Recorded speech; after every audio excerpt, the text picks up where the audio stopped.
Welcome back to Face the Nation. Republicans have full control of Congress, although their majority is small in both chambers. We sat down Friday with the new Senate leader, John Thune, and asked if those narrow margins would hamstring the party when it came to making major policy changes. It's always challenging, and especially in this current political environment. We don't always agree among Republicans within the family.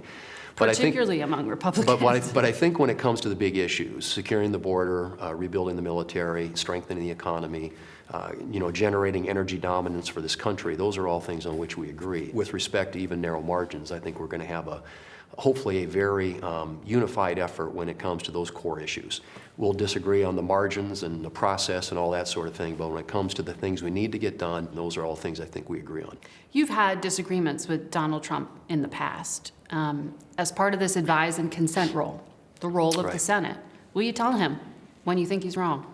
I will, and I think my job is to do everything I can to help him achieve success, be a successful president, which in my view means it will be a successful country.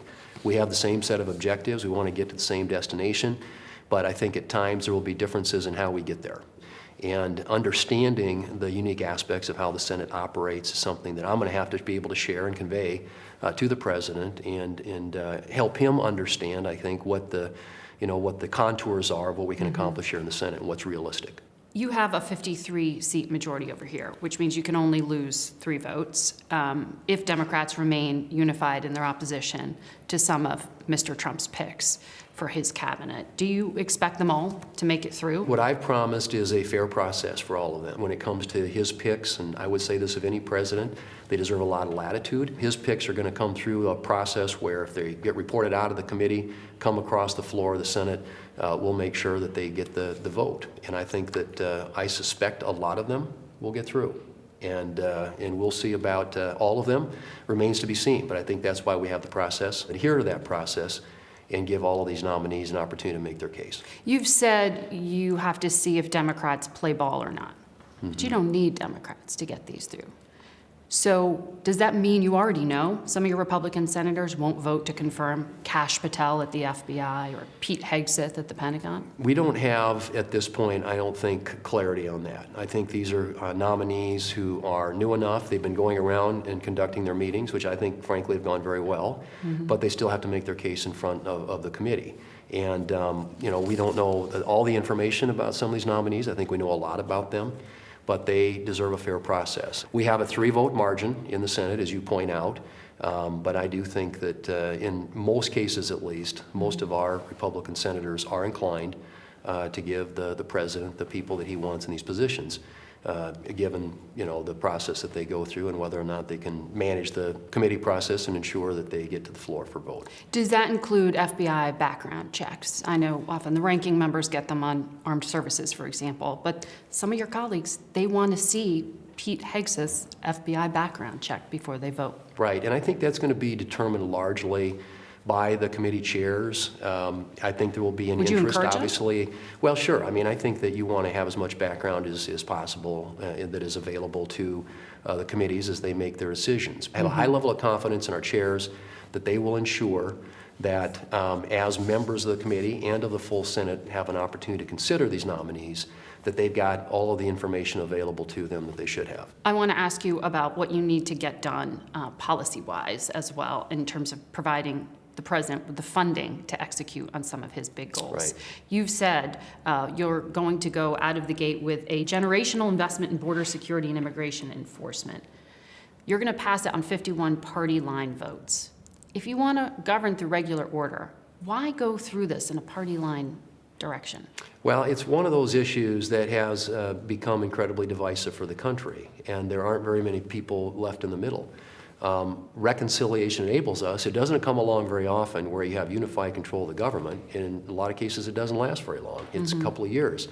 The Democrats provided a template in the last couple of years for how to expand the scope of what's available to get done through the reconciliation process. It's the only process in the Senate that enables you to enact legislation with a 51 vote threshold as opposed to 60. Right. And so But immigration, it's out of the border. gate saying we're not going to work with Democrats. Well, I'm not saying what they came out of the gate. They had their first reconciliation bill done in 4 weeks, coming out of when they got the majority. $2 trillion. Well, and with they the COVID spent bill, and you didn't like it. $2 trillion, You and then faulted them for using another trillion with the reconciliation. IRA. Exactly. It would be ideal if we could figure out a way to do things at the 60 vote threshold. And there are a number of things we will. We think that a generational investment in the border is necessary given where we are after the last 4 years of what I think is a very failed Biden-Harris border policy. There are 1.4 million people here with deportation orders Right. of removal against them. I've seen numbers that put the cost of expelling them at between $80 to $100 billion annually. Can you get that kind of money in the first 100 days? What we're trying to do is get an assessment from the people who are going to be in place. They're going to be implementing a lot of the president's policies when it comes to the border to determine what that resource allocation is going to need. They don't know yet. Well, I think that what we do know is we need physical barriers, we need technological barriers, we need more ICE agents, we need more Border Patrol agents, and yes, we're going to need ways of deporting people that are on that list that you mentioned.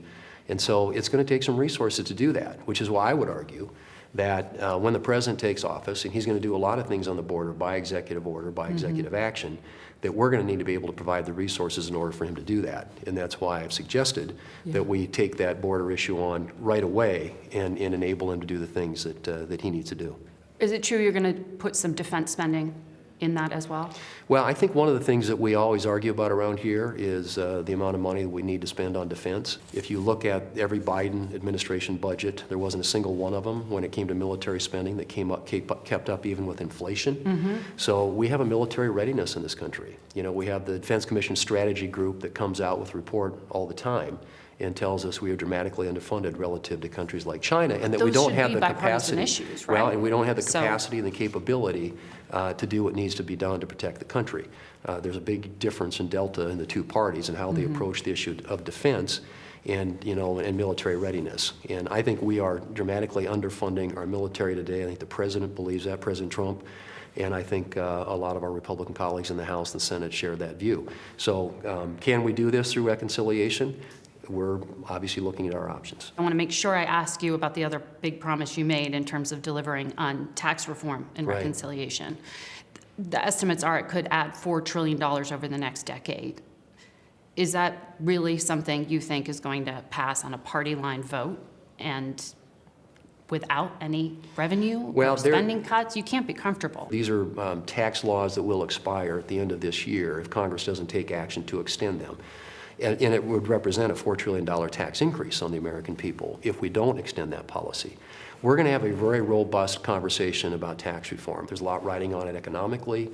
I think regulatory policy, tax policy, energy policy are going to be really essential to the strength of our economy, how fast we can grow and expand and create better paying jobs in this country. So I'm a big believer in pro-growth tax policy. I believe you get a lot of that back through growth. In additional revenue, every 1%. Not tariffs, as Mr. Trump has promised. Well, that's a different subject, but I would say every 1% increase in GDP and economic growth, we're told, generates about $3 trillion in additional tax revenue. So you're going to get some back in terms of a growth dividend, and there will be spending cuts. There's no question about it. But going out of the gate with two big issues on party line votes, aren't you concerned that will blow up your chances at working with Democrats on some of those bigger immigration issues or bigger policies? We need to continue to work on those big policy issues, but I also think we have some immediate concerns, matters that need to be addressed, one of which is national security, given the increasingly dangerous world in which we live. And of course, I would argue that starts with the border. So border, national security, I think energy policy, energy dominance is a huge objective and goal. And I would hope that a reconciliation bill could also address that issue. If we do something on taxes, that traditionally has been in the past. The Democrats did it twice while they had the majority in the last session of the Congress. Trump did that in 2017 too. And with that's taxes. and both sides have done it. And that's the unique aspect of having unified control of the government. But I think those are all important, and they are things that as a country, if we don't get right, I fear what the results and the outcome will be. And yes, it'd be ideal if you could do it bipartisan. I hope that there are some Democrats who would vote for some of the tax policies that we have, but I'm not expecting that at the moment. You can see the full interview on our website and YouTube channel.